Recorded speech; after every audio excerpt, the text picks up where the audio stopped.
पहला सवाल, नवरात्रि में लोग किस प्रकार का भोजन करते हैं? ए मसालेदार भोजन, बी व्रत का भोजन, सी मांसाहारी भोजन या डी बासी भोजन।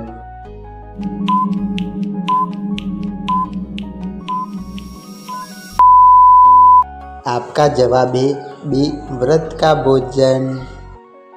दूसरा सवाल, नवरात्रि के दौरान कौन सा लोक नृत्य विशेष रूप में गुजरात में प्रसिद्ध है?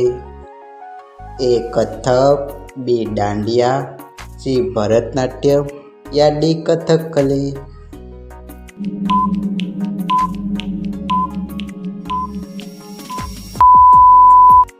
आपका जवाब है बी डांडिया।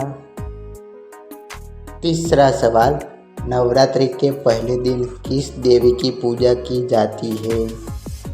ए ब्रह्मचारिणी, बी माँ चंद्रघंटा, सी माँ शैलपुत्री या डी माँ कात्यायनी।